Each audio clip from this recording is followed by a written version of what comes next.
Okay, well, welcome everybody. Thank you, Kirsten. Appreciate all your efforts. We've had a few changes happen over, the last several weeks here with some of our training schedules. So appreciate everyone's. So I guess now I'm muted.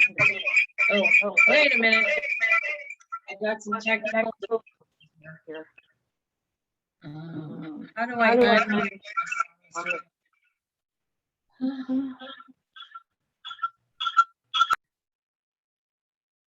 Okay, good. All right, so now can everybody hear me? I cannot see the chat. So, Yes, we can hear you. Okay, good. Sorry about that. The technology is challenging me today. So anyway, what I have put together today is part 1 of trade training. When I was putting all of this together, I realized it was very massive, and it is going to take 2 sessions to cover everything that we need to cover regarding trade training. So I apologize for that, but I want to give you the best training that we can give you regarding this. So we have about 100 slides today. I will try not to talk super fast because I want to get this information across to you, but I do want to cover it, and I want to get it all done as much as we can today. But we will be sending out, we have a couple of extra dates that we're adding in order to get all of this training completed. So we will tell you about those at the end. So let's get started regarding trade training, which is one of the main components of the trade program. So I must put this disclaimer in here that any information you see in these slides on IWDS with a person's name or social security number or any kind of data, it is not an actual trade participant. It is fictional information and does only exist in the test system. So just want to make that disclaimer up front. So here are the topics we're going to cover today. We're going to just briefly touch on the assessments. We did cover assessments in the previous training, but I want to just touch on some basics for that. Training requirements, allowable types of training, researching training providers, the 6 criteria for approval of training, cost of training, supplemental assistance, which is also known as transportation or subsistence, as some of you probably know, training of adversely affected incumbent workers, part-time training, training reemployed participants, payment restrictions for training. We're going to touch on just the responsibilities briefly on liable and agent state. Again, we did cover those previously, but we just want to mention them here because they will be a part of training programs that some, could potentially be a part of them for you. Case notes, veterans preference, and appeal rights. So the first topic we're going to cover is assessments.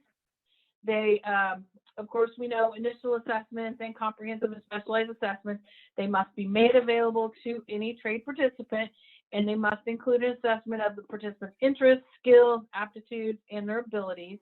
And then there are certain components from the trade program that must be included in those assessments, and these are the references to the trade regulations where those particular components can be found. The first one is for the initial assessment, and then for the comprehensive and specialized. For the initial assessment, you need to take into consideration the factors of what's the prevailing local labor market conditions, what's the unemployment rate, any local employer skill demand or hiring prerequisites that they have, what is the participant's knowledge, their skills, abilities from their education or any previous employment, and what transferable skills does that participant potentially possess that could be of interest to any local employers in your area. So this evaluation of these skill levels, that includes both the literacy, the numeracy, and English language proficiency, so the math and reading, your aptitudes, abilities, any skills gaps, and any kind of supportive services needs that the participant may need to participate in the training. Your basic skills test for your reading and your math, they cannot be more than 1 year old if you're trying to use those. We do have some people that do test, early on. So you can use those as long as they're not more than a year old. If your reading, math, and English test scores do show a deficiency, then that could indicate that the person may need remedial training, and that can occur prior to or in conjunction with any occupational training that they are taking. And if the participant's primary language is other than English, then English language acquisition, or ELA, that may also be a necessary component for the training plan for that participant. So keep that in mind. Any barriers to the participant's reemployment need to be identified as a part of the assessment. You know, if they lack the skills from their present occupation to move to another occupation, if there's an excess supply of those skills in that local labor market area, or there's other barriers as listed in WIOA section 324. So you can look at those in the WIOA regulations. So information that you gather from this initial assessment, it can help you determine that there is suitable employment available to the participant in the area. And if that's the case, then you would provide any employment and case management services to that participant to help them gain that suitable employment or job search and you know, obtain a job. A participant can disagree with any assessment determination that's made. And if they do, then you need to make available a comprehensive and specialized assessment for them, so you can get additional information about their, you know, skill levels and that kind of thing to help determine, you know, was that initial assessment correct, or, you know, what else is needed for this participant. So it can also help you determine that no suitable employment is available, and then you make available services described in 20 CFR 618.310. That's all of the employment and case management services. And you provide a comprehensive and specialized assessment so you can help develop that strategy for that participant. So those are all based on your initial assessment. And if the career planner does determine that suitable employment is not available to that participant, even after providing these additional employment and case management services, then the career planner may advise the participant to apply for training. And what that training plan must consider is the allowable training weeks, which is 130, and it needs to include all the training that's necessary for that participant to secure a suitable employment that's of a long-term duration. So keep that in mind when you're working with someone to develop a training plan. So that's basically the assessment. And then now some of the training requirements for trade. Of course, training is the fundamental component for trade. In most cases, there are people who don't go to training, but it is a fundamental component of the program. And participants are eligible to receive trade funded training if they are laid off from, it has to be a trade certified company, of course, and their layoff has to be during the certification period. And that certification period is that they have a qualifying separation between the impact date and expiration date of the certification. So they have to be laid off between those dates. And they have to be a part of the certified worker group. So that worker group that's listed in that certification, they have to be a part of that group. And we do provide training to any workers who don't have the sufficient skills to obtain a suitable employment in that current labor market. You know, someone may have joined a company right out of high school and they have the skills, but maybe they don't have the certifications or something like that that other employers may need. Well, they can go get that training, and that's that's happened a lot with several certifications that we've had. People gain the skills at their employer, but they don't have those certifications that an employer may want to see, so they can go to that training. And training must be provided at a reasonable cost, and it needs to be done as quickly as possible to help that person become employed. The goal really is to replace 100% or more of their previous wage that they were earning. However, you know, some employers, you know, or some employment, they may not be able to get to 100% initially, but the training will put them on a path to get to that point, or for them to gain higher wages than what they were making. So, but the goal basically is, you know, if we can try to secure employment that is at 100% or more of what they were making. And suitable employment is actually defined as work of a substantially equal or higher skill level then the participant's past adversely affected employment and wages for such work that are not less than 80% of the participant's average weekly wage. And that was at their previous employer. So keep that in mind when you're looking at that, that, you know, we do want to try to get to that suitable employment level. That is the goal. But of course, you know these by now. I'm just reiterating it because we are talking about enrolling someone in training.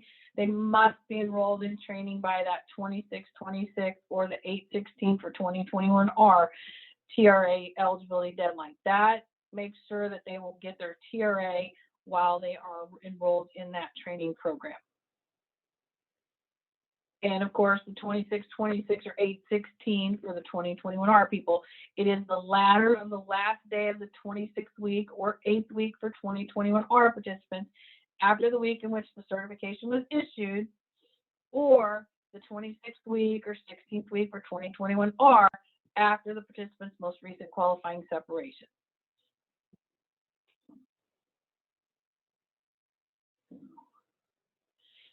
And if necessary and it's justified, you can use an extenuating circumstance to meet that 2626 or 8/16 for 2021R participants deadline. It has to be specifically justified, and there has to be, you know, a reason for using an extenuating circumstance to extend that deadline.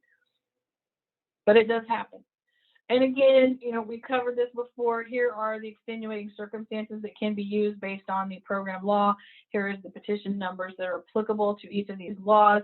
You do have to do in order. So like 45 days is the first one to review to see if that one is applicable. If you have a situation where someone needs to use an extenuating circumstance, 45 days is available to all programs. Equitable tolling is also available for all programs. The 60 days upon proper notification is available for the 2009 and 2015 laws. And then 2009 has state good cause available, and 2015 has federal good cause available. If you run into a situation where you have someone who may fall in one of these categories, and for the previous trainings and the information, you're just not really sure which one to use, always reach out to us. We'll be glad to help you.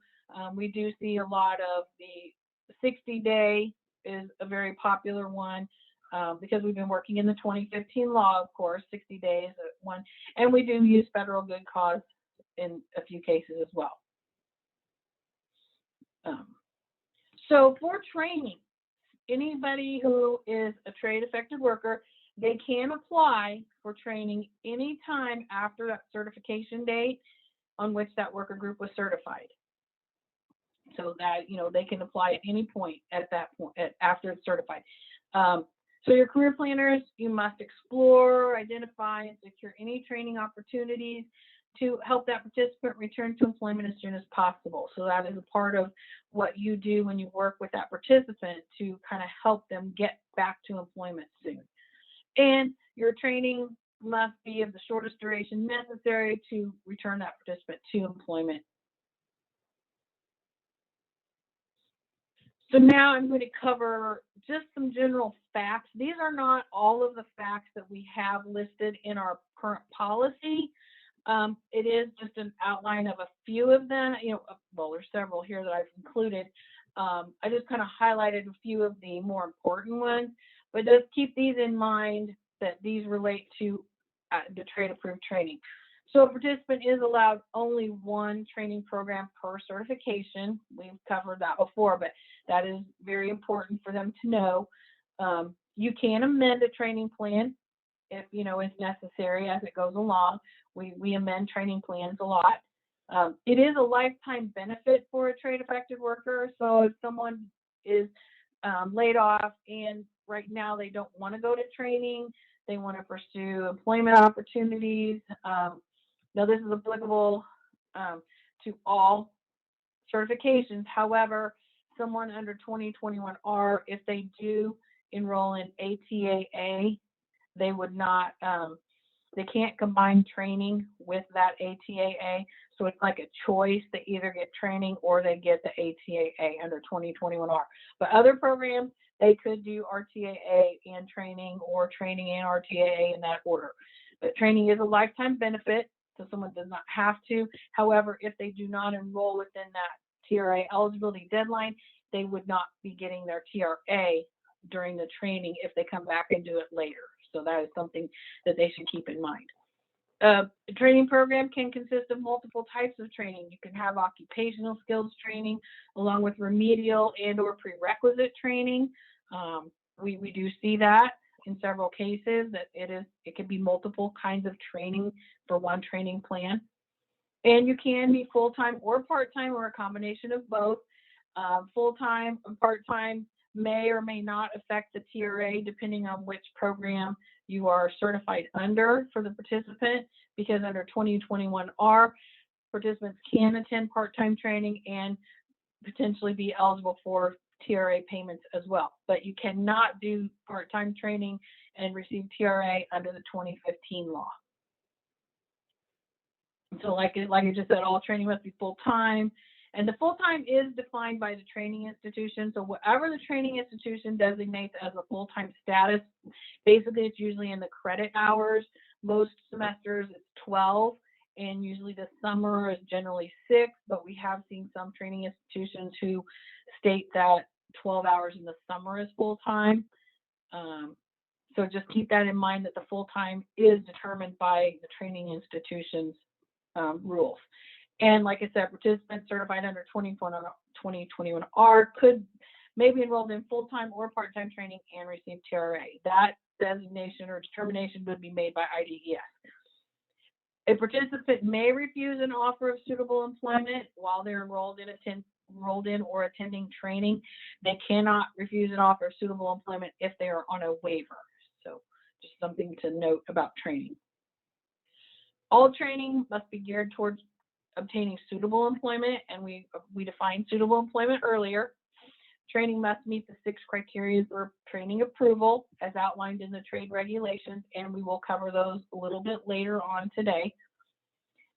Training plans that are submitted for approval for state merit staff must have cost comparisons for not only the selected training program, but 2 additional training programs, regardless of the cost. We no longer have a soft cap in Illinois, so all training plans that are submitted have to have at least 3 cost comparisons, 1 for the selected program or training institution and 2 others.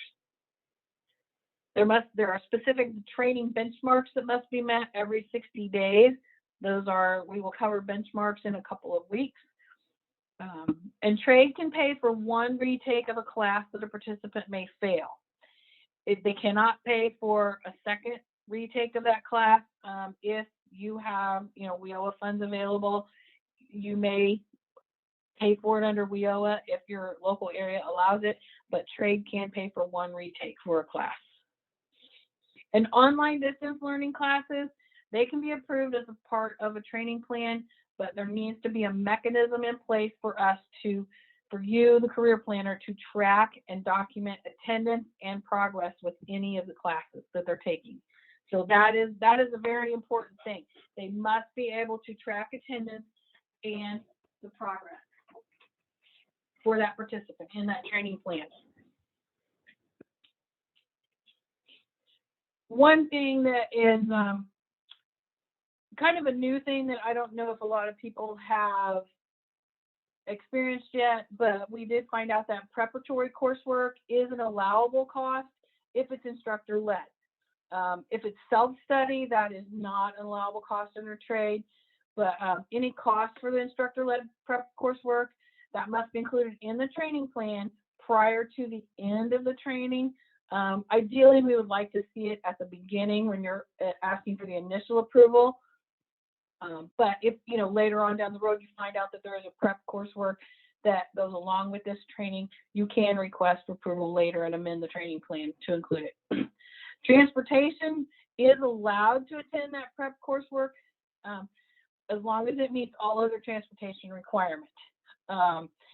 So, if it's included as part of the plan, then the transportation allowance is permissible. The exam itself, because it's not instructor-led, we cannot pay transportation to that because it's not instructor-led. It's usually just like a proctor kind of exam or something like that, but that is not an instructor training thing. So, keep that in mind that they can get paid transportation as long as it's a part of the training plan, and then also if it's instructor led, then we can pay for the prep coursework as well. If there are any costs for initial licensing or certification tests or any fees, where a license or a certification is required to get employment under the occupational skills that they're training for, that is allowable under trade. The transportation to the testing site is not allowable because it is not an instructor-led type of thing, and that's why. So under 2021R and 2002 TAA-RA, the participants must file what is called a trade bona fide application for training. It's Form 004. We usually call it the 210 form. That must be filed within 210 days from the later of the date of certification or total or partial separation. And that is to allow that participant to be eligible for additional TRA. So usually we will say the best time to get that completed is when they attend the Trade Rapid Response and they're completing the BRO and signing it. So that way you have it, and it's definitely within the 210 days. Excuse me, Sheila, Kristen. Yeah. People are waiting to be admitted to the Zoom meeting. Is there any way to admit them? Because I can't see them. Oh, here, hold on. Okay, I think I just admitted them. Okay, and there's a few still having technical assistance too. Thank you. Huh. I mean, Okay. difficulties. Right. Okay, thank you. All right, I think I've admitted everybody. Sorry about that for those of you waiting in the waiting room there. So for trade training, there are several allowable types of training. One of them is work-based training, which includes apprenticeship, on-the-job training, and customized training. There's institution training, and that includes any training at a public area career and technical education school. Higher education includes any training or coursework at an accredited institution. There's remedial or adult basic education or English language acquisition or high school equivalency, which is also known as GED. There's prerequisite training, and we can also train for advanced degrees as well. So the next part of this, we're going to cover those allowable types of training. So the first one is the work-based training. Basically, work-based training is an alternative to traditional institutional training, and it's a good method so that someone can obtain suitable employment fairly quickly. Because basically, work-based training, they are employed by the person providing that training. Usually takes place in a work environment. The participant works to obtain those necessary knowledge and skills while they're performing the job, and it's for like a specific job or a group of jobs that they're training for. You can combine work-based training with classroom training, so just keep that in mind. We would love to see more OJTs or apprenticeships or things like that if anybody has an opportunity to put someone in a program like that.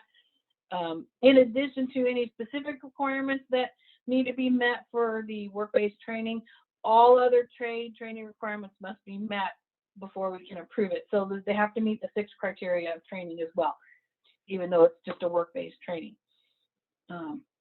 Any person who is certified under 2021R program must research any work-based learning opportunities first.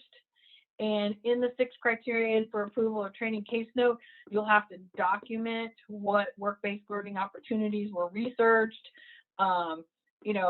You'll have to put a justification for not selecting a work-based learning opportunity if it's not selected as the method of training for that participant as well.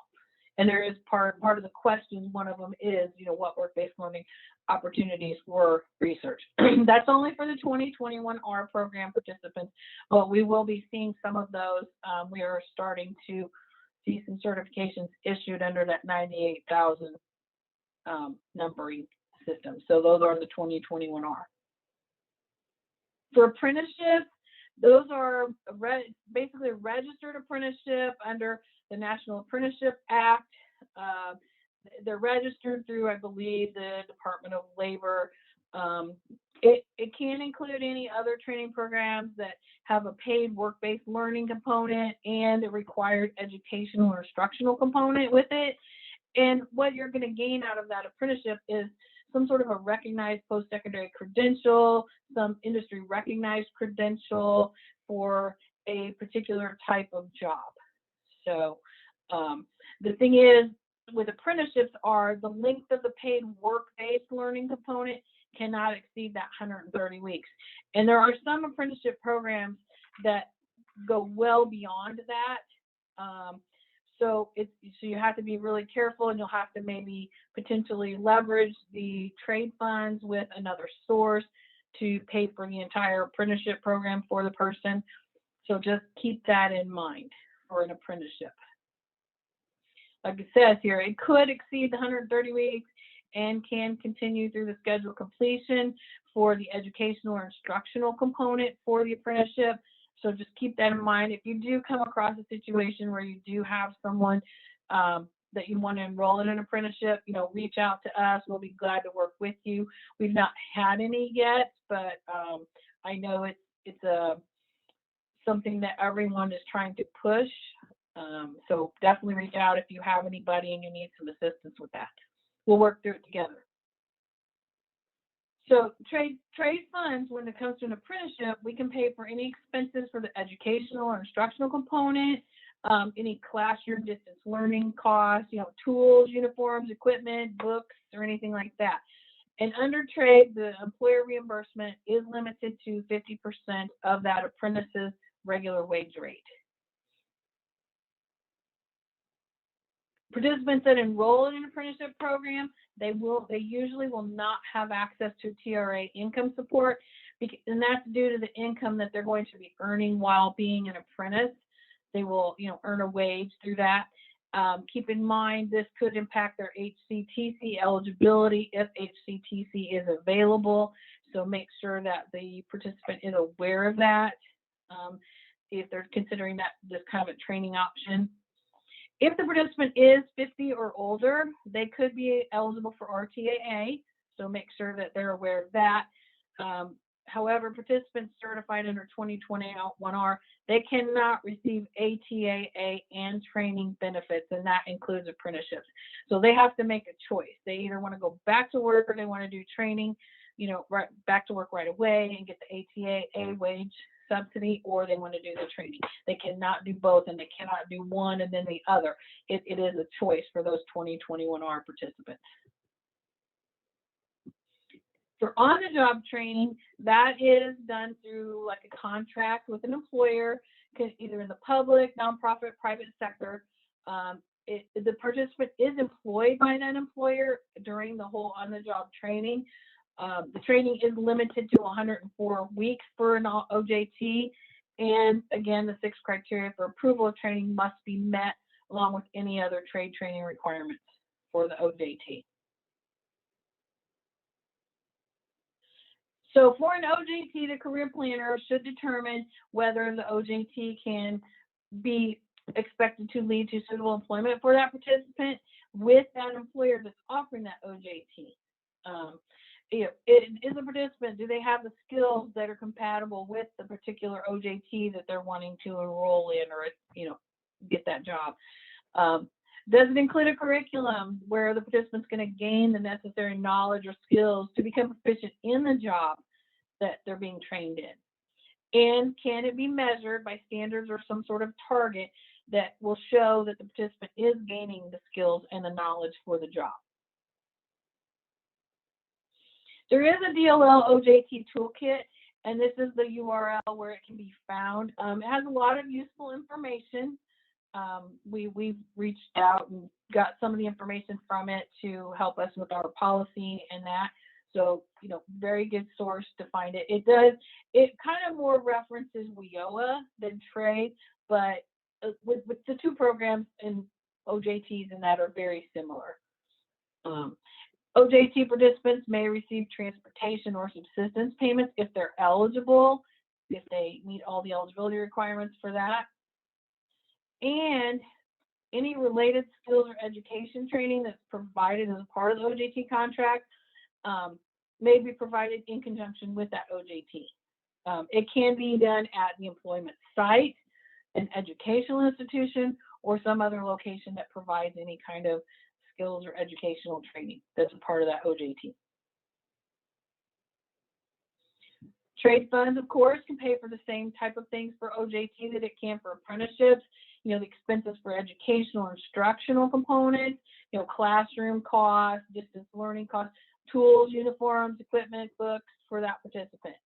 The reimbursement for OJT is also not more than 50% of the wage rate of the OJT participant. There are situations where you can leverage the OJT with WIOA funds to provide a reimbursement rate that's equal to that allowable under WIOA. I believe that you can do this with WIOA and reach a 75% reimbursement level for the employer. I don't know if that's changed or not, but that it does give a little bit extra for the employer who are doing an OJT if you leverage it with the WIOA funds. Adversely affected incumbent workers cannot be approved for OJTs.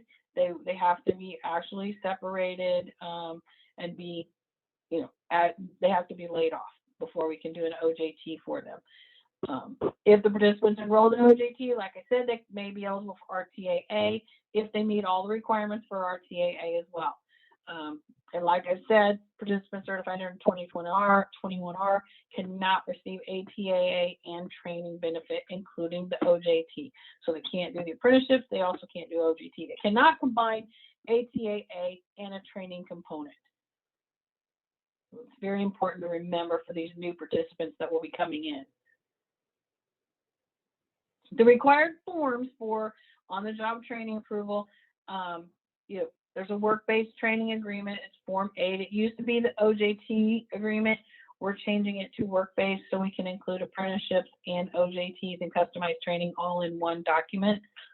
You'll need your completed IEP, Form 14, or the modification form if that's required, as applicable, whichever form is applicable, and those have to be uploaded to IWDS. You will need the eligibility determination for Travel-Subsistence that's uploaded to IWDS if the participant potentially is eligible for transportation outside the commuting area to attend that work-based learning opportunity. And you will need a Google Maps printout that verifies those miles traveled. And during the OJT, there are a couple of other forms that are necessary. Sorry, the dog needed it. It's the on-the-job training invoice, which is Form 9, and on-the-job training monitoring Form 10. Those are all out on WorkNet.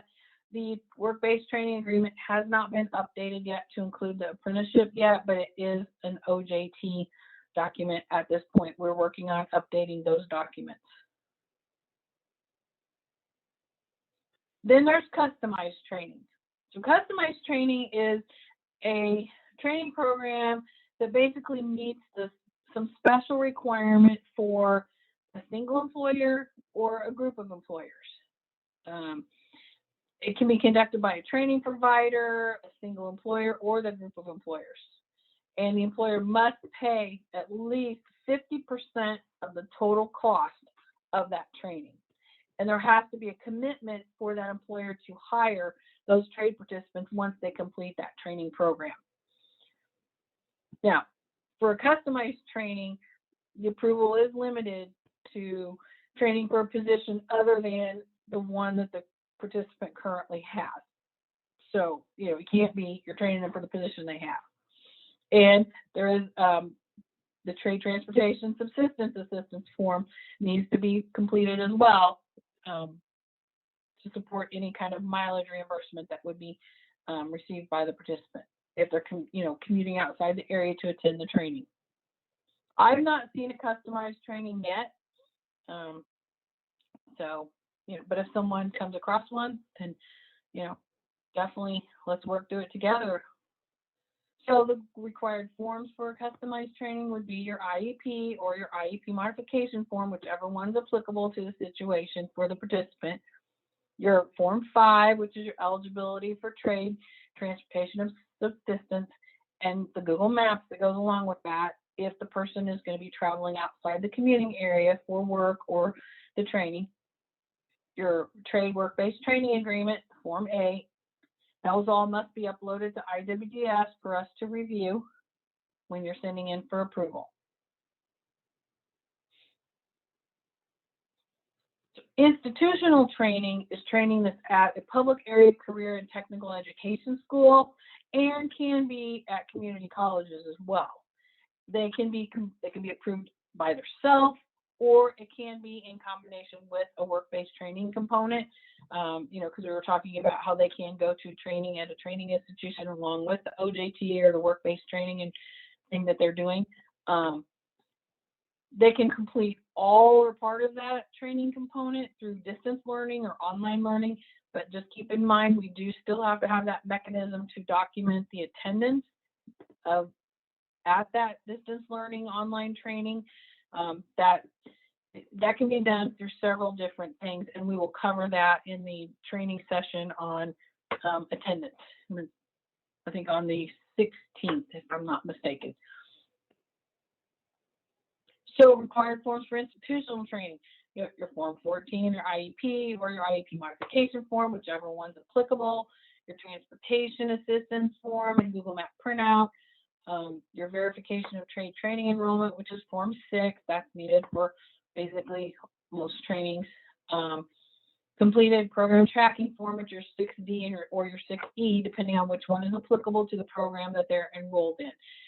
And we will cover these forms and completion of the 5, 6, and the 6D or 6E at one of the upcoming trainings. Then there's higher education. This is any training or coursework at an accredited institution, and those are described in the Higher Education Act here. Any coursework or training where the person's going to get a degree or some sort of a certification. This is the one that we see more often, a lot of occupational skills training. We see a lot of these. You're going to complete, if the person has already started some sort of a degree program at some sort of an accredited institution, we can pay for them to complete that degree or certification that they have already began.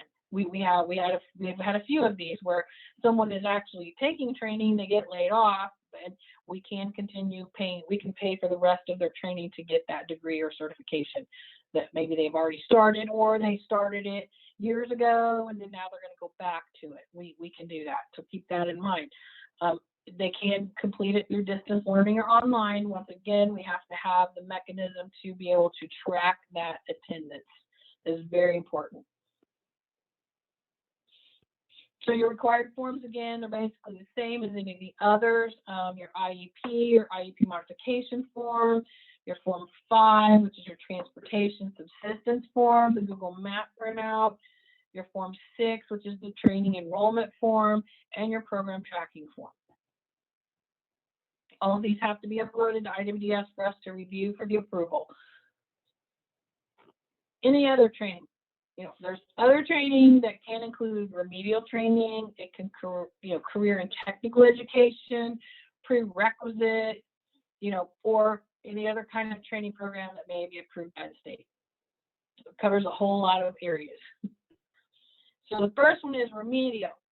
Remedial is any coursework or training designed to enhance the employability of a trade-affected worker by upgrading their basic academic knowledge through courses such as adult basic education, basic math and literacy, English language acquisition for non-native speakers, and high school equivalency or GED courses. These actual remedial training kind of courses, they can occur before or while participating in a requested training program. So sometimes we see the people attending these classes and attending the other classes that relate to the training program that they're training for. So just keep that in mind, that they can be prior to or at the same time as they're attending other training program courses. So ideally, we'd like to see the remedial run concurrently with any other type of training, and this allows them to maximize the allowable training weeks and the available TRA for that participant. Because if you did do the remedial up front and then try to do the occupational, they may run into they may run out of allowable training weeks, or they could run out of eligibility for TRA. So kind of keep that in mind when they're working with participants if they need to do this remedial training. Remedial may be the only type of training that someone is enrolled in. If you do have a situation like that, the IEP and case notes for those 6 criteria for the approval training, they must document the participant has some sort of marketable skills based on LMI data, and that taking that remedial education is going to help prepare that participant for employment.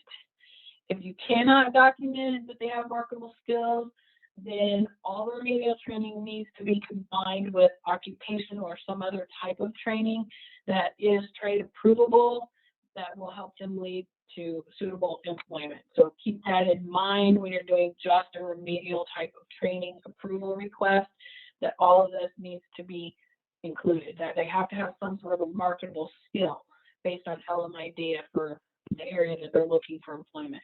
If not, then you have to include it with some sort of other occupational or other type of training. That's trade approvable, of course. English language acquisition can be a standalone program for trade, but because this program does not result in an industry recognized credential, that participant would not be eligible for completion TRA. That needs to be, forefront in your mind that if someone is, went backwards. If someone is looking at an English language acquisition program only, they need to document they'll have the financial ability to complete the training that may exceed the additional TRA eligibility period. And if not, then they will not be, we can't approve it up through, up past the additional TRA eligibility period. Right now, any remedial or English language acquisition only kind of training, we are only approving them on a semester basis, so we'll only approve the next semester, and you will see this, we'll be covering it later, but we are asking for any date extensions for training for any programs that you have to provide the documentation from the IWDS system of how many TRA weeks that participant still has remaining. We've run into situations where people,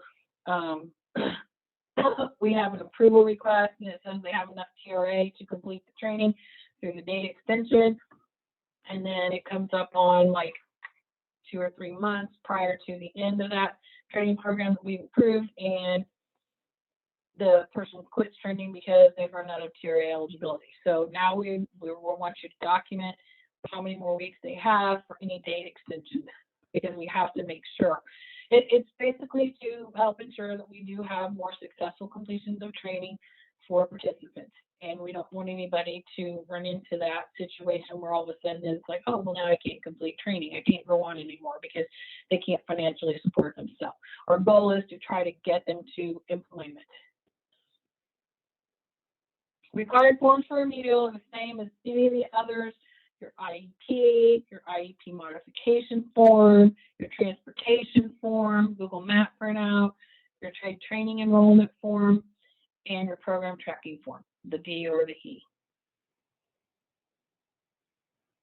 For prerequisite training, this one gets confused sometimes by the training institutions, more so than us, because we've heard it for a while.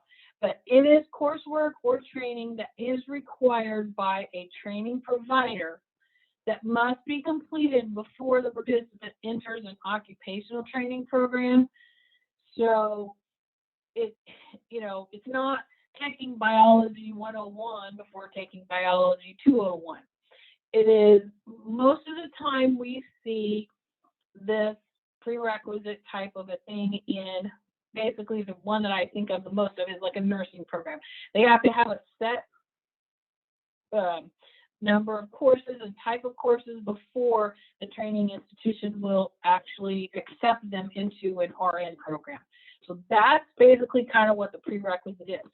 If a participant is enrolling in a program that does require prerequisites, that has like an acceptance policy, you know, before, so they have to have those prerequisites before they can be accepted into, say, the RN program, the participant must have a backup training program that's in that same occupational field, and you must document that in your 6-condition case note, because they have to have that backup plan so that they can use that as their training if they're not accepted into that originally approved program.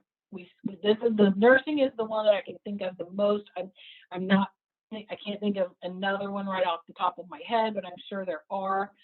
But yeah, you have to have a backup training program identified in that same occupational field.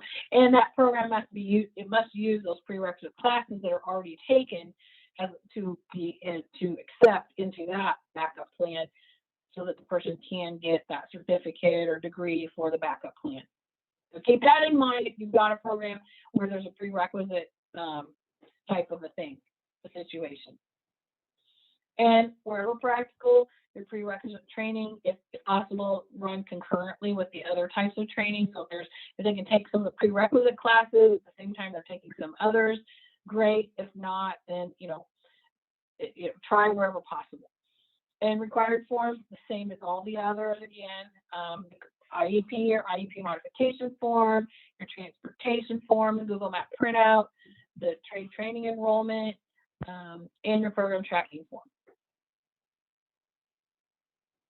Advanced degrees. So these are training programs that will lead to some sort of an advanced degree, like a master's, PhD. We don't see too many PhDs because those take a while. They have to be completed within the allowable training weeks. It has to be in the 130 weeks. So keep that in mind. If someone wants to do an advanced degree of some type, they have to be completed within those allowable training weeks. So the required forms, same as all the others, the 14, the 5, the 6, the program tracking form 6D or 6E. All of these have to be uploaded for review. So when someone is researching for a training program, they come in or getting services and they're like, I'd like to go to training. So one thing that they need to look at is they need to look at the LMI data for the area, job postings in the area, and those will help you determine if that supports that participant's career or training choice. So it's, they should be researching providers and programs that they can find jobs for. They must look at least 3 training institutions where they're researching for, the program that they want to enroll in. The things that they need to look at are, what's the curriculum? How long does it take? How many credit hours? What's the total cost? What's the length of the training? Because that will determine the amount of TRA that's necessary for them to complete it. Is the format of the training online or in person? I personally am not a person who can learn online, so I would be challenged if I had to go to training that was online. I'm better suited to in-person training, so kind of keep that in mind because they need to be able to attend the training in the best method that will help them learn. So those are things that we must include. What's the distance of the training institution? That determines your transportation cost. Do they have a vehicle that will allow them to travel to that training institution? Or is there a bus available or some sort of do they have the transportation available to them to travel if necessary? What's the graduation rate for that training institution? Does it have some sort of placement rate? What is it? What kind of class size? Some people work better in smaller class sizes. Some people can train in larger classes. Any other relevant information related to the training providers or the program to help make a decision for that participant. So training institutions within the commuting area should always be given preference as the choice of where to attend. However, not all training institutions within the commuting area for the participant may have the availability of the program that they want. You can provide justification in your 6 criteria for approval of training for selecting a training institution that's outside the commuting area. As long as it's justified, then we, don't usually have a problem with approving them. But we do have to see 3 comparisons for when you're selecting a training institution for that participant. So now we get into the 6 criteria for approval of training. I'm not seeing any questions yet. I guess no one has any. All training must meet these 6 criteria for approval of training before we can approve it. These actual criterion are in the trade regulations. And we're going to have a new case note sample. We are working on it. And we hope to have it out maybe next week so that you can start using that format and that design, because it's based on what these criterion specifically state as things to consider. They're in the regulations. Criterion 1, basically there is no suitable employment available for the trade affected worker.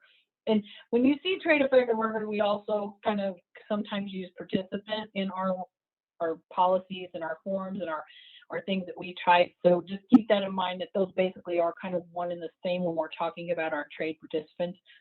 Criteria 2 is the trade affected worker would benefit from appropriate training.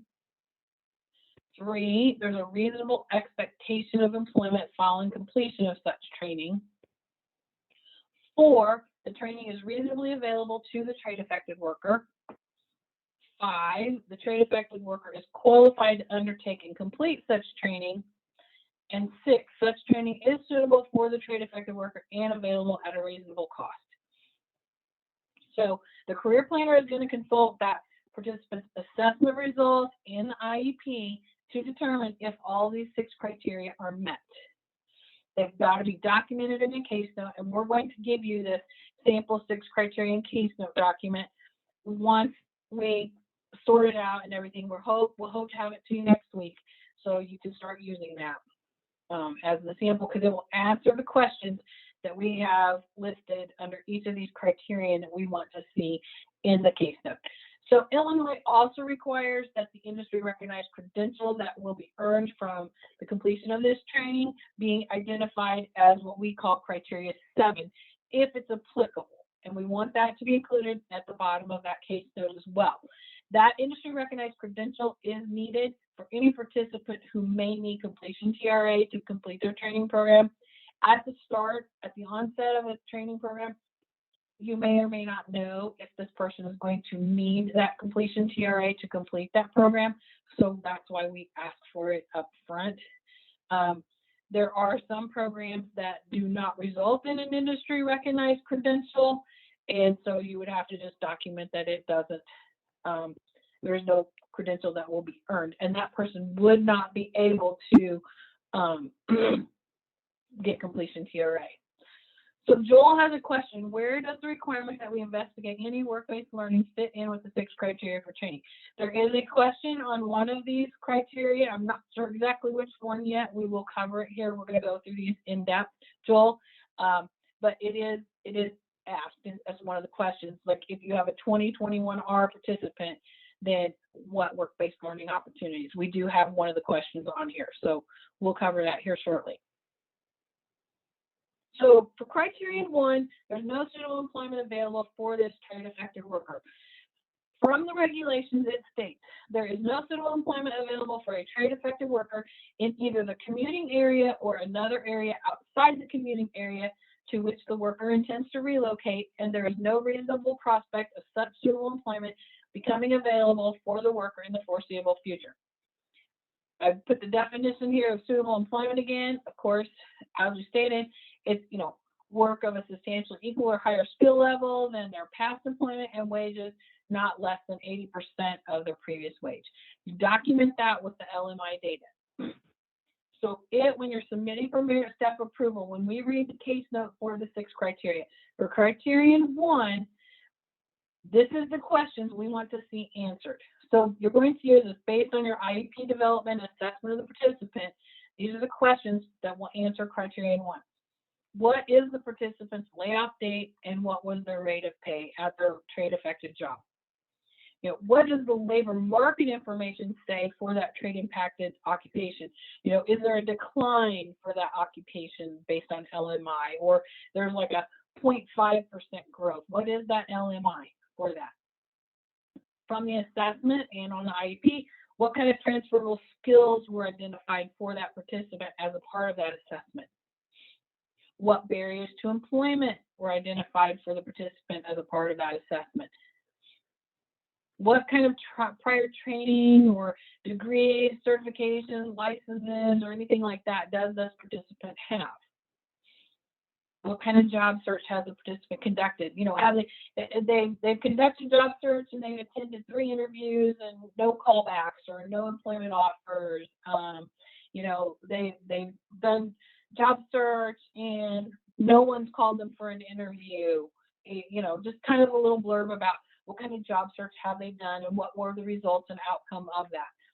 Have they found employment, either full-time or part-time, you know, since they've been laid off? Some people do. Some people find a part-time job or something like that, or full-time, you know, but it may not be a suitable employment. So, you know, keep that in mind because the goal is suitable employment. So we can't approve things like if someone has a job that may not be suitable. Criterion 2, the trade-affected worker would benefit from appropriate training. Then the regulations specifically state the worker would benefit from appropriate training when training, skills training, or remedial education would increase the likelihood of obtaining employment. Appropriate training should improve the worker's chances of obtaining employment at higher wages than in the absence of training or place the worker on a path to do so. The worker must have the knowledge, skills, and abilities to undertake, make satisfactory progress in, and complete the training program. So for merit staff approval, based on all your testing and assessment of the participant, any prior education or job skills or test scores, these are the questions that we want to see answered. What training program is this person interested in attending? How does this training increase that likelihood of the participant obtaining employment at higher wages than in the absence of training, or how does it place the participant on a pathway to do so? And based on that participant assessment, does the participant possess the knowledge, skills, and abilities to undertake, make satisfactory progress in, and complete the training program? You know, please explain. You know, if someone comes in and they want to do an engineering degree and they score very low on like math, might not be the best field, but, you know, we can't always make that determination.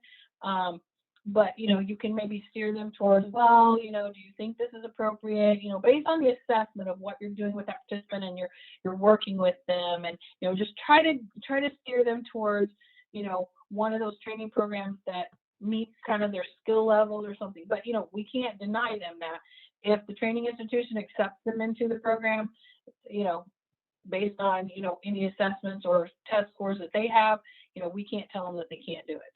We have to have them, the training institution would be the final determination of whether or not, you know, well, we don't think their skill levels, you know, we've assessed them and they don't meet our requirements. So, you know, just kind of, you know, kind of help them out and, you know, kind of steer them towards something that, you know, maybe they hadn't thought of before, if, you know of something. But, you know, basically they do need to have the skill and the abilities to undertake that program and to successfully complete. I mean, I would not be a good candidate for an engineering degree or something like that, you know, and I know that, so I wouldn't apply. Criterion 3, there's a reasonable expectation of employment following the completion of such training, because that is the goal. We want them to be employed, you know, as a result of this training. And the regulations specifically state for condition criterion 3, given the labor market conditions expected to exist at the time of completion of the training program, a reasonable expectation exists that the trade-affected worker is likely to find employment in the worker's commuting area or in the area where the worker intends to relocate. A lot of times in the 6th criterion case note for this, we will see people put in there that, you know, the person looked and they've researched and they have found potentially 4 employers that have jobs at the completion of the training. So that, you know, that's a good thing to state. you know, again, the questions we want answered, you know, what training program are they interested in attending?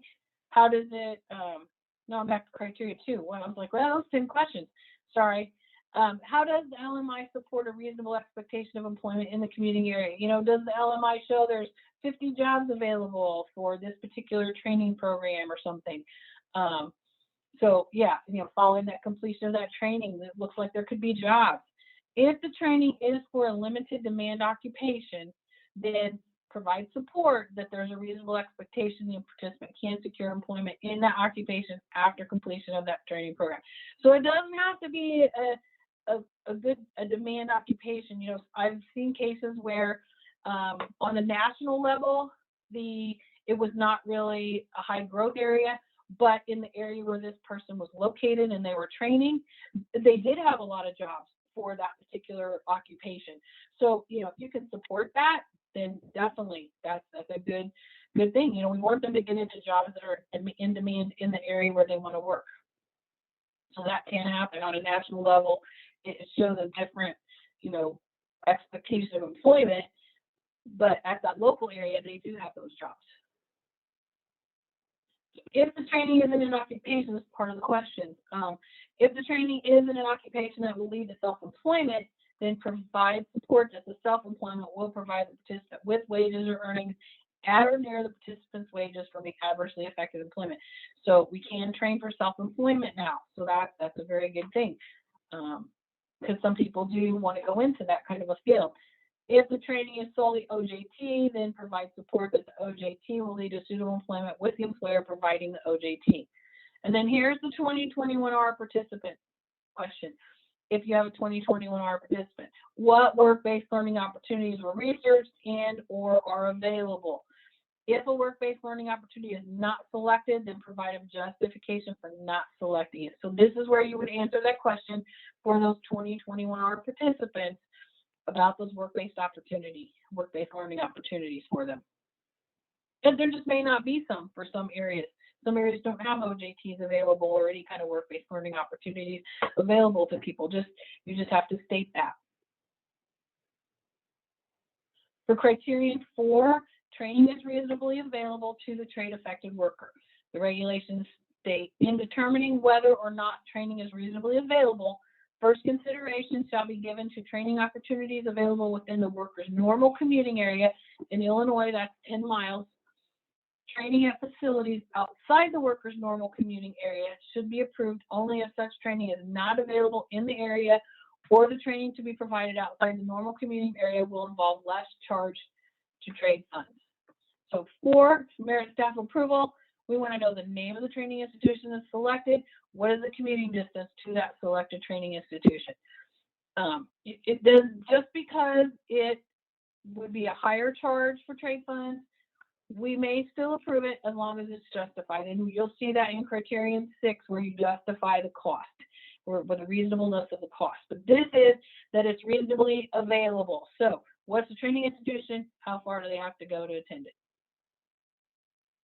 Criterion 5 is the trade affected worker is qualified to undertake and complete such training. And the regulations state this emphasizes the worker's knowledge, skills, abilities, educational background, work experience, and financial resources are adequate to undertake and complete the specific training program being considered. So what the career planner needs to do, you must assess the participant's skills and abilities based on the results of the assessment and determine if that participant is able to complete that training. So the evaluation of the participant's personal qualifications must include the participant's educational background, work experience, and financial resources. The participant's physical and mental abilities must be assessed by the training institution. That is not to be done by the career planners. In no way should you mention anything about physical or mental abilities or the lack thereof in any case note for any participant. DOL has a strong stance on that. We cannot state anything about that in the case notes. So just keep that in mind. Those have to be assessed by the training institution.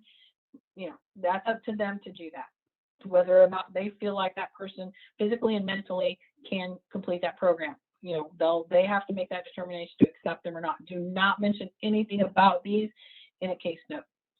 Okay. Evaluation of the financial ability, that includes an analysis of the remaining weeks that the participant may have for UI or TRA in relation to the duration of the training program that they want to enroll in. If that participant's UI and TRA payments will be exhausted before the end of that training program, then you have to ascertain whether the personal or family resources are available to help that participant complete the training. You must note on the participant's record that financial resources were discussed with the participant before training was approved. And when adequate financial resources are not available to the participant to complete a training program that exceeds that duration of UI and TRA, then the training cannot be approved and consideration should be given to another training opportunity that's available to that participant. So, we have to make sure that this person has the financial ability to attend that training, whether it's through UI or TRA payments. And once those are exhausted, then if there's any personal financial resources that they can rely on for training. So for the merit staff approval for this, what we want to know is what are the scores did the participant receive on any assessment tests that were given? If interest and ability assessments, what were the areas identified as highest for the participant? So how does that kind of line up with what they want to go into? So you would describe how those test scores and those interest and ability assessments provide support that this participant has that knowledge, skills, and abilities to complete that selected training program. Do they have adequate transportation to and from the training institution selected?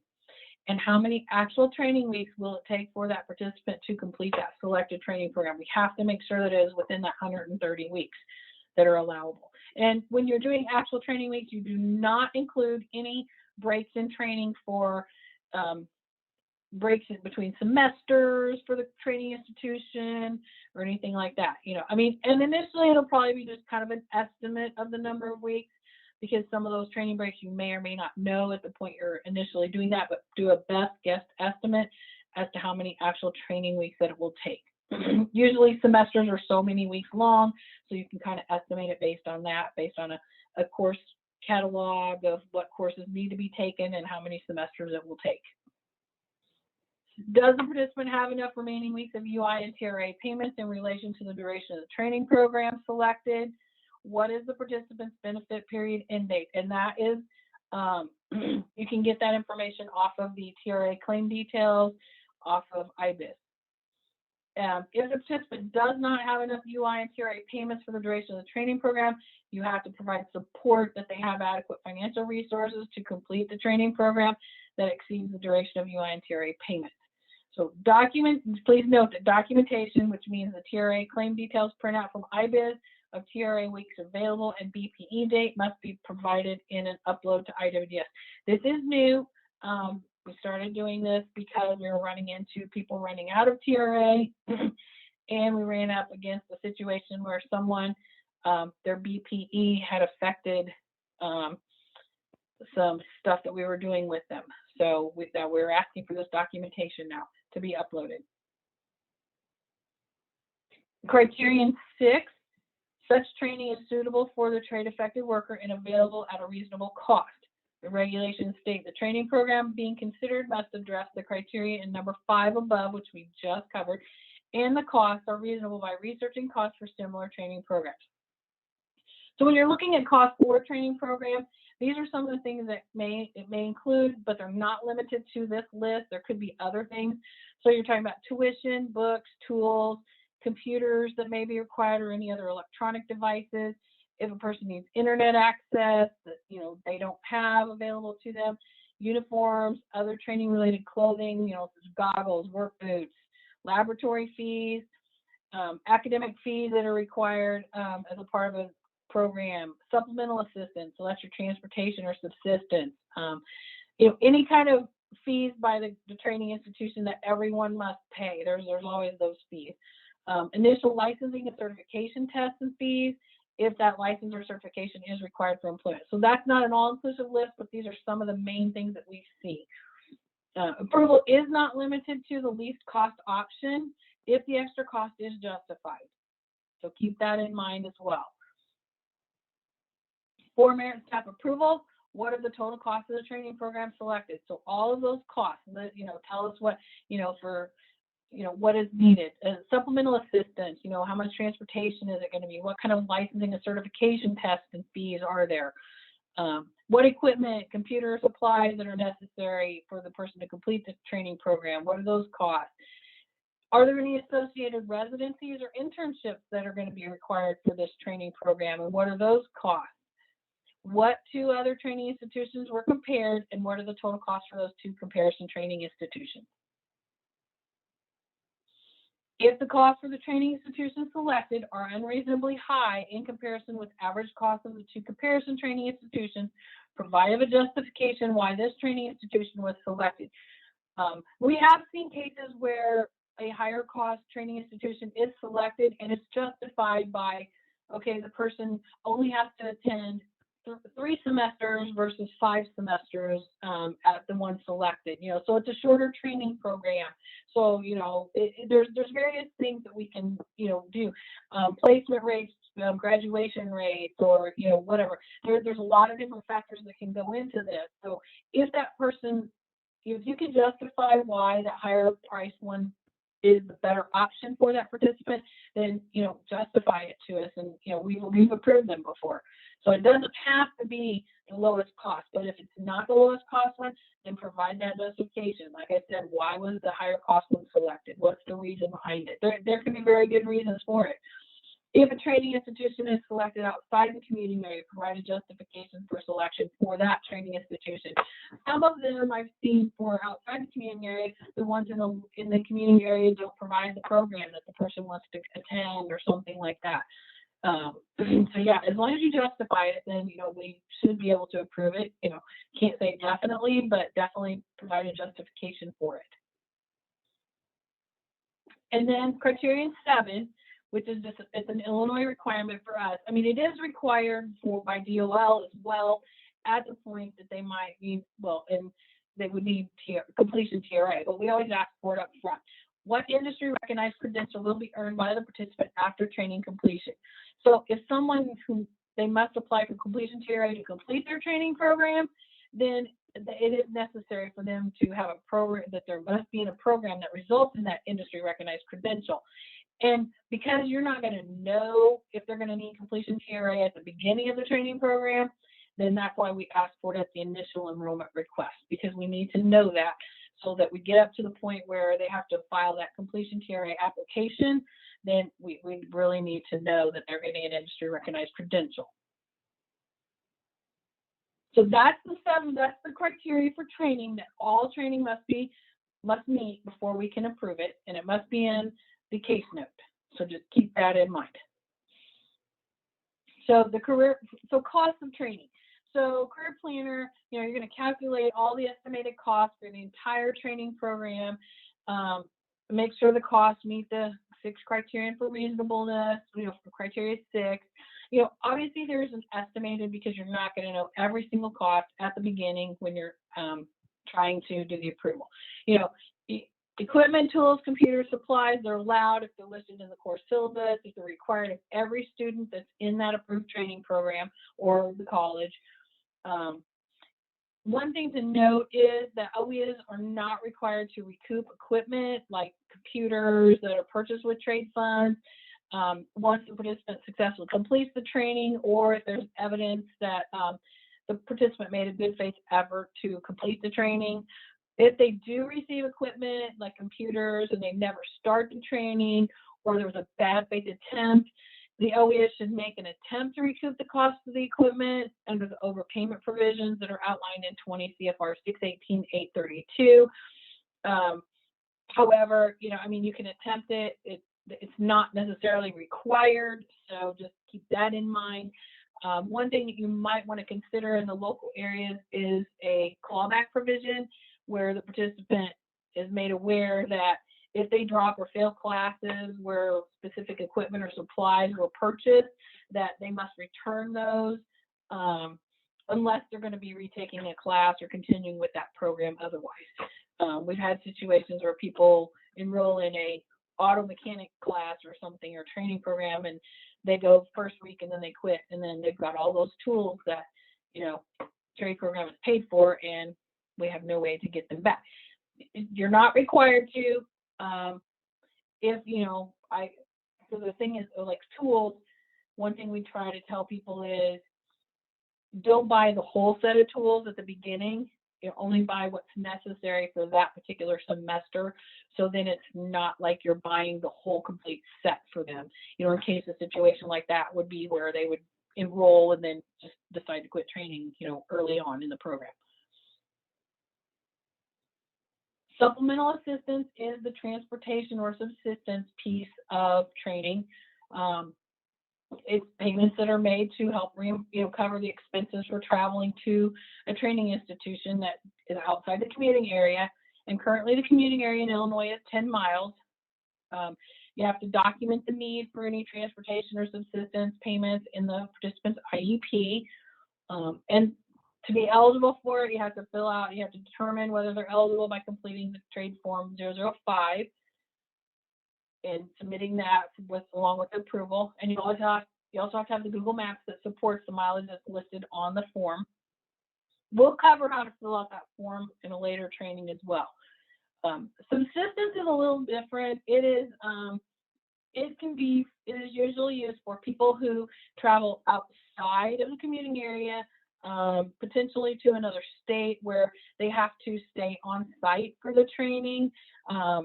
You know, so it's like it covers the cost of meals, lodging, you know, temporary living quarters when that training institution is located outside of that commuting area.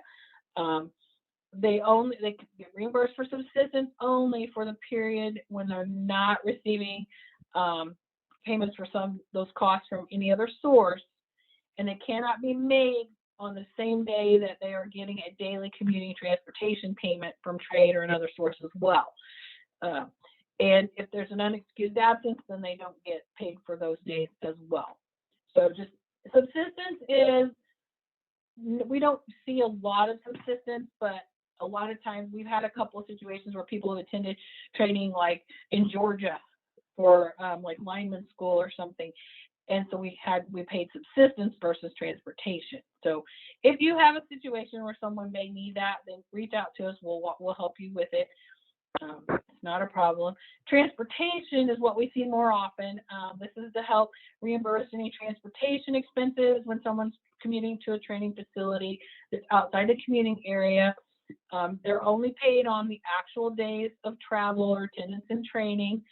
It's for round trip from the first mile outside the boundary of the participant's commuting area to the location of the training facility. So, for example, our commuting area is 10 miles. So anything 0.1, like 10.1 miles. So if someone it's 10.1 miles or more, that 0.1 and above is what we would pay for that transportation for that participant.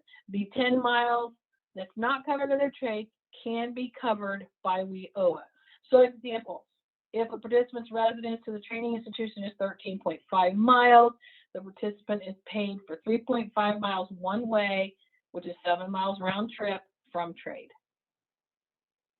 So anything over that 10. They cannot be paid when transportation is arranged and paid for by the local area or another participant. If they're carpooling with someone and that person's getting transportation assistance, then one participant does not get it. You know, any payments are being provided under any other law, or the participants authorized to be paid or reimbursed from another source for those expenses.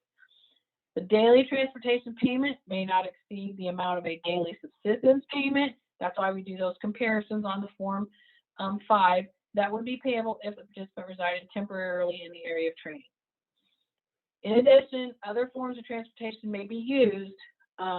So, you know, they can take a bus, a train, plane, whatever. But transportation payments may not exceed the cost per mile at the prevailing personal vehicle mileage rate authorized under the federal travel regulations. Generally, we don't run into a situation like that. They must receive transportation payments promptly after completion of a week of approved training, but at a minimum, they must be paid on a monthly basis. And we see a lot of people paying on a monthly basis. So everybody's doing that pretty well. the way they should be. They can be made in advance if that participant may need that in advance. If you do advance, then there needs to be a reconciliation of those costs to make sure that, you know, someone has not been overpaid or underpaid. Subsistence payments must be made to the participant only for the lesser of, so they either get their actual expenses or 50% of the per diem allowance rate authorized under federal travel regulations. So there you have to do that comparison if someone is getting subsistence. And they must be paid upon a completion of a week of training. They can be advanced if it's determined that the advance is necessary for that participant to attend the approved training. Again, you'll have to reconcile that at the end at some point to make sure that, you know, that someone hasn't been overpaid or underpaid. Payment can be made for both subsistence and transportation in some cases. So that is at the beginning of a training that a participant is attending outside the commuting area, or at the end of the training for travel back to the participant's commuting area. They get, the participant, when they're on subsistence and they're attending, say, in like another state, they will get the transportation reimbursement from the resident to the training site, and on the first day they're going and the last day, like when they're coming back. So they could get the subsistence that day too, because they will be staying overnight that first day potentially. And on that last day, like when they're coming back. So, or, you know, or if the participant fails to complete the training and they have to return home before the scheduled end of the training. If you run into a situation with subsistence like that, just call us. We'll work through it. We've had several cases of it, so we can work through that if you have a situation where someone is needing subsistence and they're traveling to a training facility or attending something out of state like that. If the LWIA does advance any subsistence or transportation, you have to make, you must adjust any subsequent payments to take into account any amount of the advance that's more or less than the amount that they're entitled to receive. So, you know, you need to keep an eye on that if you do any advances. The participant must provide receipts for any lodging, purchase, transportation expenses, and meals to make that reconciliation possible. And supplemental assistance, it needs to be reviewed each semester or as any changes occur. And some examples of changes that may affect the transportation is the participant's residence location changes, training institution change, you know, they have to go to this site for this class this semester, or, you know, when they went to a different site the previous semester. Revised GSA mileage rates that happen every January. GSA mileage rates that happen in the GSA rate changes for per diem that happen in October every year. Usually the one in October does not affect anyone's transportation reimbursement, but we just have you look at it and case note it that you have looked at it. If there's a switch from travel to subsistence, you know, based on the distance that you're traveling for stuff. They switch attendance from online to on-site or on-site to online. That can affect the transportation. And any changes to transportation or subsistence does require processing of an IEP modification. And it could mean the completion of a new Form 5 if their location or whatever changes. They have to complete the 14A, the IEP modification form, and submit to state merit staff for approval. So this is the caveat to the transportation. Participants who were initially approved for any transportation assistance prior to September 21st, 2020 are reimbursed at the old rules, which is any travel of 10 miles or more one way between residence and the training institution site. So if that person has a travel and training record approved prior to this September 21st, 2020 date in IWDS, and there was a break in them receiving transportation or travel assistance, and then now they're having to travel to a site and they're going to be getting travel again, they still follow the old rule. So just keep that in mind when you're doing that, and it does require different Form 5s to be completed based on the scenario. If they were initially approved for transportation on or after September 21st, 2020, they are reimbursed for travel beginning with the first mile outside the community distance. So that's like anything over 10 miles, but beginning with the 0.1 mile over the 10. The first 10 miles can be paid by WIOA. And like we said, the commuting distance in Illinois is 10. I know it's confusing. We probably don't have a lot of people left that were approved initially prior to this date, but we do have some. So just keep that in mind when you're looking at that and someone is needing transportation. Do they have an initial approval for transportation prior to this date or not in the system? That will drive which set of rules apply. And you can always call if you have questions. So adversely affected incumbent workers, these are people who are basically threatened with layoff, you know, they're still working. So we can approve training for them before their separation occurs. They can apply for that training and we can approve it at any time after a date on which they're determined to be threatened with layoff. You know, and that can happen whether they've applied or exhausted all rights to any UI at this point. This is not available under 2021R, so keep that in mind. And when we say adversely affected incumbent worker, this is who we're talking about. They are a member of a worker group certified as eligible to apply for trade program. So it's been certified, but maybe they haven't been laid off yet. They have not been totally or partially separated from the adversely affected employment. The state or OEA determines on an individual basis that that particular worker is threatened with total or partial separation.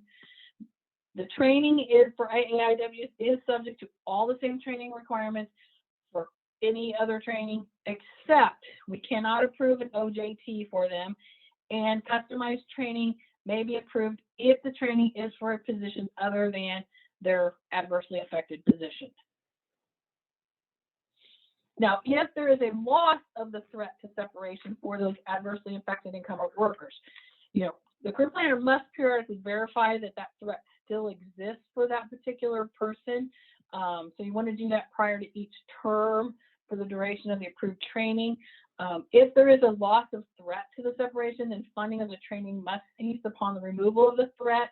They can complete any portion of training where trade funds have already been expended, but they would not be eligible for any future or, you know, further trade funding of that training program when that loss of separation is, you know, gone, when it's gone. If, for instance, then they do get separated later or there's a threat, then we can resume the funding for that original training program, you know, upon resumption of the threat or in the event of a total or partial separation. The 67 criteria is supposed to be 6/7 criteria for approval if those training criteria are still continuing to be met. So they can resume that original training program later. So any training program that they began before the separation is considered that participant's one allowable training program that they get per certification. So that plan, that training plan should be designed to meet those long-term needs of that participant based on the fact that they will be laid off. So that is something to take into account when you're working with someone who may be an AAIW. That is still limited to 130 weeks. And while they're in a pre-separation training program that may be resumed, if they have participated in pre-separation training, will not be eligible for a new or different training program, and the duration continues to be limited to a total of 130 weeks. So they have to continue with that same program. They cannot do a new one. And the threatened employment cannot be considered to be suitable employment when looking at the 6 criteria.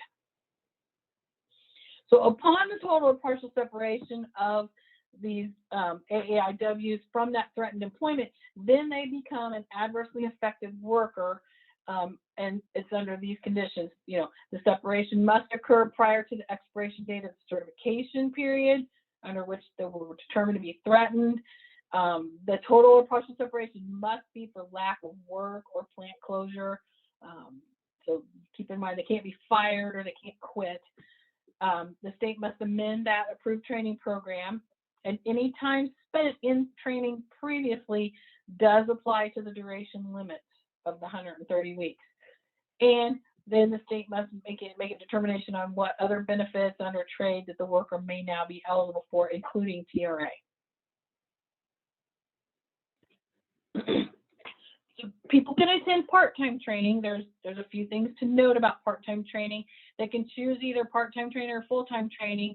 However, part-time training, they may not be eligible for TRA or HCTC except in the last semester of training. People under 2021R may participate in part-time training without TRA or HCTC eligibility being affected, but people in the 2015 program, if they're in part-time training, they don't get TRA.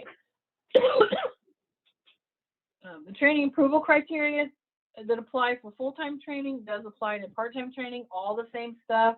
It all has to be completed within the 130 weeks. And in the case of 2015, since part-time training will not be accompanied by TRA, except for these 2021R participants, that participant will need to demonstrate the financial ability to complete that training.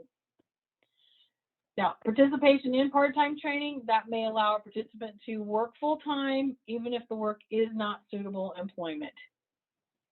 And some people do that. Some people, you know, like this next case, they get reemployed, so they continue their training, but they're employed as well. So any participant who does obtain new employment and they've been approved for a training program, they can elect to terminate the employment, reduce the hours in the employment, or they continue in full or part-time employment. With, you know, it's kind of up to them. You know, if they're in a training program and they do get new employment, they can kind of make a decision. They're not subject to ineligibility or disqualification for UI or TRA as a result of such termination or reduction in employment because they're in that approved training program. Now, if they do continue in the full or part-time employment while in an approved training program, they must be informed in writing that that employment may have negative effects on their UI and TRA benefit amounts, and that income earned from that employment can affect all of that, and it could also lead to the loss of the HCTC if available. So the participants need to know about this information. So career planners need to make sure that they're aware of this and make the participant aware of it. Now, participants that are under the 2021R, they may participate in part-time training without the TRA and HCTC eligibility being affected. So, you know, so if they're employed or whatever in part-time training, you know, this may not be affected. And the state must apply the earnings disregard provisions. That's all done over at IWDS. They make that all determination based on all of that. So the person who has been totally separated, as described above, may also be eligible for job search and reload allowances as well. Now, there are payment restrictions for training programs.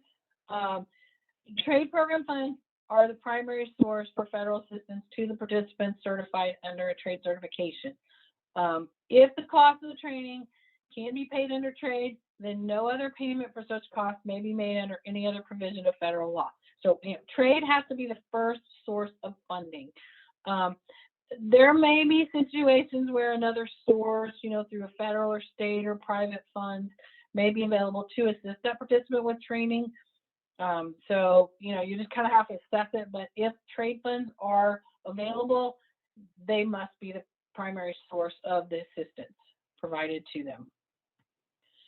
If non-trade funds are used to pay for training, then there needs to be a pre-arrangement between the LWIA and whatever the authority is that's administering that funding source, you know, that indicates the dollar amounts that that entity is going to provide towards that tuition assistance and how the payments are going to be made. Regardless of the funding source, though, eligibility for TRA and HCTC is only met if the training is state merit staff approved training. So if the LWIA and participant they're required to follow all trade rules, any additional rules attached to the funding source paying for the training. So just keep all of that in mind if there's another source that wants to, that's available or is willing to pay for that. But, you know, we like to say that trade is the first funding source. But, you know, if there are options for other sources, then we need to look at it. And so payment for cost of training, you know, solely from the trade program funds if they're available. There could be solely from other private or public or private funds, or they can be partly from trade program funds or partly from other private or public funds.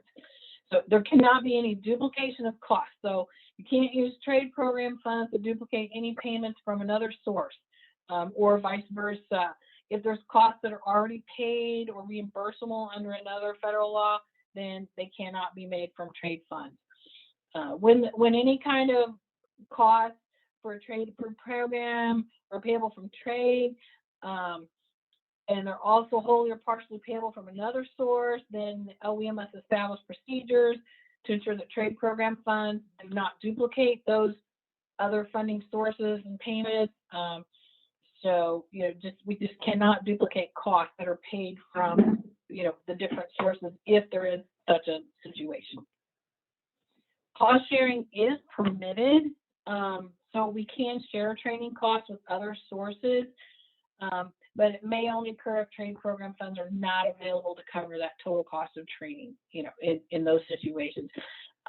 Sharing is authorized where prior costs were paid from another source, but does not authorize reimbursement from trade funds of any training costs that were accrued. So you cannot pay for any costs prior to the date that the training program was approved under trade. So in cases like this, sometimes people will start a program in WIOA, and then we switch them to trade when they become trade eligible. So, there is situations where we can do that. We just cannot pay for any costs prior to that approval for the trade program. And then when there's a mix, then you just have to have a pre-arrangement, which in the case of switching from WIOA to trade, both OEMs, they fund both programs, and both the career planners are usually working with both sides of it. So we don't really require any kind of pre-arrangement. A lot of times the pre-arrangement can be, just your local documents that you have, that you're working with, for your WIOA stuff, and then also the trade. So there wouldn't have to be any special document done if it's within the same OEM that's doing the WIOA and the trade funds together. Now, one thing to keep in mind, you cannot take into account any federal student financial assistance, which includes like Pell Grants or any other funds that, are given to the participant to, reduce that payment from trade. So, most of the time the Pell Grants and that the students can keep for their own uses, living expenses and things like that. So we don't need to take those off of the cost that trade is going to pay. If, for instance, if you have a participant whose trade affected firm is going to pay for the training or a portion of it, then the OEM needs to enter into some sort of a pre-arrangement agreement with that firm to assume any unfunded training costs on that behalf of that participant. I don't know if we've ever had that happen, but if you do run into that, reach out to us. We'll help you with it if we do run across that situation. And, most of you know this, no training fees or costs of that training program are to be paid by a participant. So we can't approve a program if the participant is required to pay for any portion of the training or any costs related to that. We can't, we just can't approve it. The trade has to be the one who pays for all of that. We can't approve it if the participant's required to pay any of the costs from funds belonging to either the participant, relatives, friends, any educational loans, or anything that requires repayment. If the state and the OEM don't have sufficient funds, for example, which has never happened, that participant may choose to pay for those unfunded costs.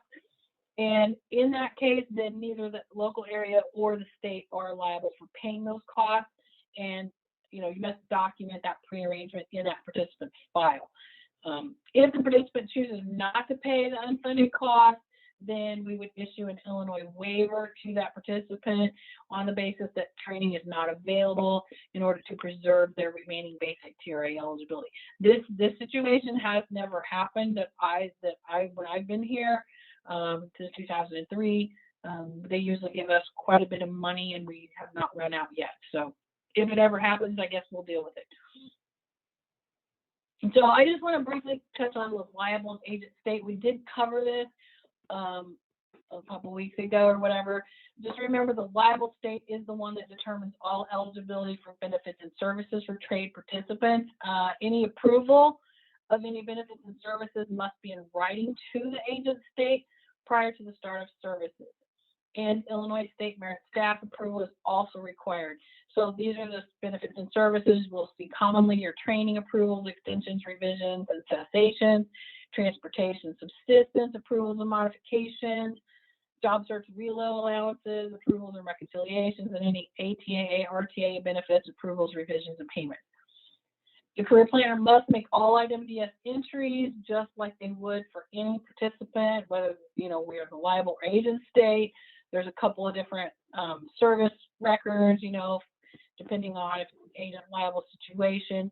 The TA additional info screen on IWDS does have a place to mark whether the person is an agent liable participant and what state is paying the UI benefits.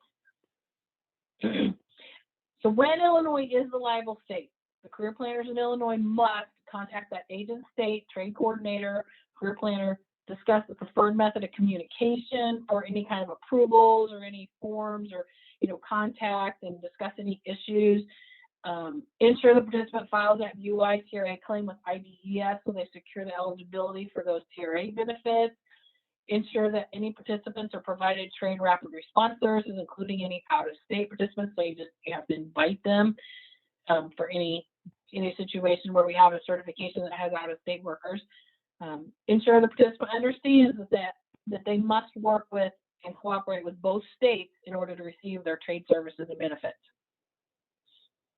So the agent state is responsible for cooperating with the liable state to obtain any pre-approvals from the liable state before they provide any benefits or services to that participant. They need to communicate with that liable state to ensure that the payment of benefits is, you know, done properly, and provide any information that's needed so that the liable state can issue any determinations or redeterminations and decisions on any benefits, services, and appeals. If Illinois is the agent state, then the career planners in Illinois must contact and confirm with the liable state that the participant meets all trade and wheel eligibility requirements. Contact that liable state career planner to discuss your method of contact and communication for any issues and forms, approvals, and confirm with the liable state that the participant has received trade rapid response. And if not, then the Illinois career planner will provide that trade rapid response to that participant. Need to ensure the participant understands that they must work and cooperate with both states to receive their benefits and services. Get any trade paperwork, forms, documentation from the liable state if we're the agent state. If the paperwork doesn't include the required information to register the participant IWDS, then you'll have to work with that participant and the liable state to get that additional information needed. Get pre-approvals in writing from the liable state prior to the start of any benefit or services that state merit staff need to approve. Get state merit staff approval, make your necessary entries in IWDS, and check those appropriate boxes on the TA additional info screen. In Chapter 4 of our draft policy manual, that is where you'll see the trade, liable, and agent state responsibilities outlined. If anybody needs help with any of these, let us know. And so here is the TA additional info screen. So you will notice state funding TA training question right here. If Illinois is here, then obviously Illinois is the agent state, given that situation. Is Illinois responsible for payment of UI TRA benefits? Right here. If this is yes, then Illinois is the liable state. If it's no, then Illinois would be an agent state, because whoever is responsible for payment of UI TRA benefits, that is the liable state. That is the easiest way to remember it. And trade petition from another state. If this question is yes, Illinois is an agent state. If it's no, then Illinois is the liable state. Illinois, in most cases, if it's a certification from Illinois, we're responsible for UI benefits and we're paying for the trade TA funding, we are acting as both agent and liable state. You only have a situation of agent liable state when someone is receiving payment for UI TRA benefits from one state and they're seeking services in another state. That's what creates the liable agent state situation. So in most cases, Illinois acts as both, and even if this is marked as another state, like if here, we can act as both, even if someone is seeking services from another state. if you have any questions, if you have a participant like that, then definitely reach out to us. So I think we have a couple questions on here, I think. About this. Let's see. Oh, we have several questions. So how do they determine if they are still threatened? Well, just communicate with them or the company. We'll try to circle back and get a little more information for you on that question when we do the question and answer and post it out there. So Joel, for someone who must complete an internship as part of an approved training program, how does the fact that it may be a paid internship affect their TRA and weekly payment? That would be a question for IWDS. I really am not sure how that would affect it, but we will put that as our Q&A and we will ask IWDS and we will post it as a part of the, when we put the Q&A out there. So let's see. Oh, and Lori answered Kathy's question on determining if a worker is still threatened. So would an email suffice as written document from the liable state? Indiana is the state paying UI and seeking services in Illinois. Who is the responsible for state funding? The emails, okay. I'm not sure exactly what you mean, Dana, by your question. We'll circle back with you after this is over. And if you could forward that question to me in an email, and then we'll actually include it in the Q&A once we post that up later. The threat of layoff has to be within 180 days in order to provide training. 180 days of what, Christine? You can clarify that, and then we'll circle back and put that as part of the Q&A. I have a few more slides to get to, and we're almost out of time. So I just want to put some reminders about case notes. The career planner and the participant are required to maintain meaningful two-way communication, and that should be at a minimum of every 30 days. If someone is in training, that should basically be like almost on a bi-weekly basis because they have to turn in their attendance sheets on a bi-weekly basis. So there should be some sort of a contact there. You know, timely contact is very important. Case note entries are especially important while that participant is attending training. We need to know what's going on with that participant during the duration of that training. So keep your case notes up to date, put as much information as you can in those to tell the story about what is happening with that participant. You have to put that contact in the case notes that you're having with that participant so we know that you're contacting them, you're working with them, and we need to know what's going on. Provide as much detail about the communication as you can and information about their current status. Basically, case notes must document the details of every aspect of that participant's progression through that reemployment plan. So keep that in mind, make sure they're detailed, put as much information as possible that you can in there to give the story. There is veterans preference for trade participants, and this is the veterans preference information here. They have priority of services. There's a military service. If someone you know, has served a period of military service and they were in, you know, they're called up and they were in a trade program, you know, they can restart that program at that point. You know, but keep in mind, this is not available to 2021 R participants, those served by petitions 98,000 above. If you have a situation like that, reach out to us. We'll work with you through that. If you have someone who does get called up for military service and they are in a training program. So appeal rights, we've covered this before. Any determination is appealable by the participant. They do have rights if they're dissatisfied with the determination. The appeals language does appear on the trade forms. All of those appeals are adjudicated at IWDS by an administrative law judge. And generally, the OEA career planners will be contacted and they're required to attend the hearing via some sort of a conference call. And then we will get notifications of the determinations of those appeals, and we will send those on to the career planners once we receive those. So again, correspondence, any emails regarding trade participants to state rep staff, to Susan, myself, and Lori. Any emails regarding trade grants, go to Crystal. please include a clear subject line, include your OEA, the purpose of the email, participant name. Don't combine information in emails for multiple participants. We need to keep each participant as a separate email chain, keep the whole email chain intact. It's helpful when we have to go back and research something or look for information that we may have provided or that you need or we need. There's the websites, helpful websites for different things. The trade contacts at BCEO, best way to reach us is via email. Lori and I do have work cell phones if you need to reach out by phone. We prefer email because then we have a record of the contact and we know what we've said, and we can communicate that to anyone else that may need that information later. There's the IWDS trade unit contacts and their phone number, their emails, and their general phone number to their office. Eric Hack will be presenting next week on ATAA, RTAA.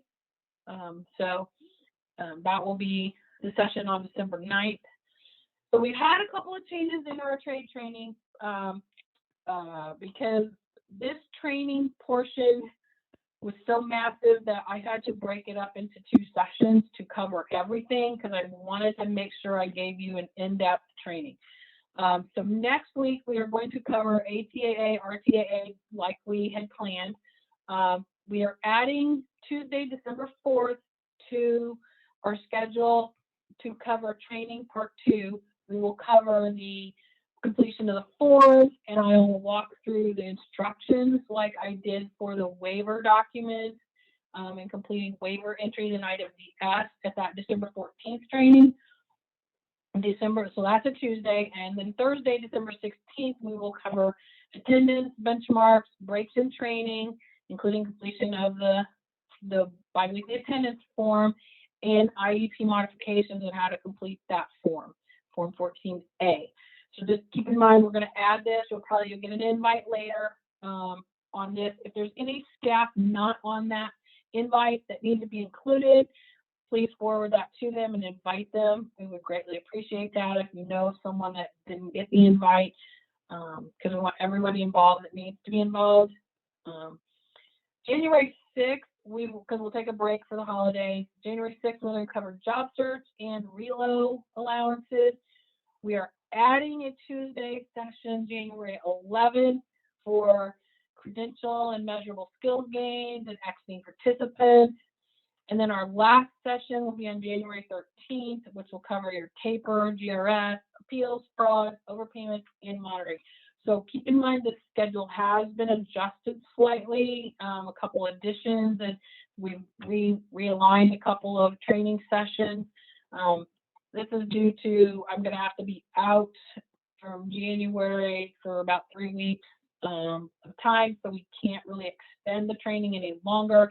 So we needed to add a couple of different ones, and we wanted to break the training up into 2 parts so we could cover it better. If there's additional training that's needed, reach out to us. This is the site where all of the recordings, presentations, and materials are posted, Q&As, and all of the additional documents. So I guess we're at questions now. So Sheila, we only have about 1 minute. Yep. left. So we'll just take a couple questions and then we'll kind of close out. We'll save the chat and then I'll send the chat to you for that FAQ. Okay. Someone asked if we need to register again for the new trainings and new dates. Will you be sending out invites for those new dates? So all of the trainings that are already out, you don't need to re-register for those unless you haven't registered at all. And then the new trainings that we've added for those Tuesdays, you will need to register for those because those have not been sent out yet. So an updated PDF schedule with all the links for all the registrations is going to be emailed to everyone as well. But the calendar invites that you already have on your schedule are solidified. And the original Zoom meeting numbers are still good?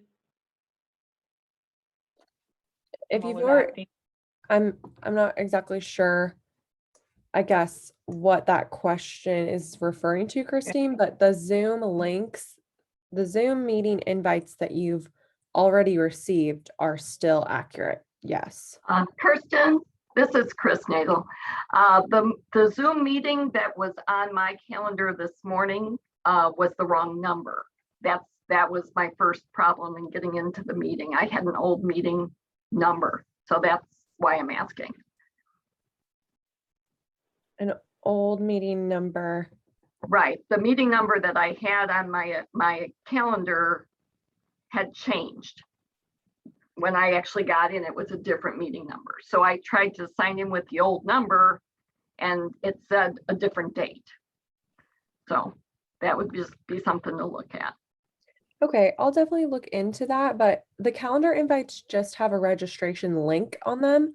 And then when you register, Zoom sends you a email, a feedback email, and that has the link in it to join the meeting, as well as call-in information and your Zoom meeting number that I think you're referring to. So it might just be that you use the wrong email potentially, because there's no Zoom meeting number in the calendar invite. So I guess that's where my confusion is lying with what you're saying. Okay.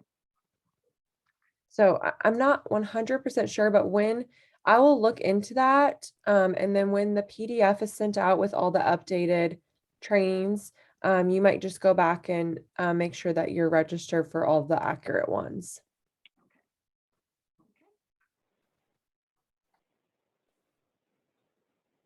Any other questions? I don't see any other ones, Sheila. Either. So, all right. Well, thank you all for your time today. I hope it was helpful. I know it was a lot of information. We will continue the training part of it, part 2, on December 14th. And next week we will just cover the ATAA, RTAA portion, because I already had IWDS set up for that. So I didn't want to interrupt their schedule and stuff, because I know they have a lot going on. So I just wanted to continue to have it on the date we originally scheduled theirs, and we'll just continue the training at a later date. All right, great. Thank you, everyone. Have a great rest of your day. Okay. Thanks.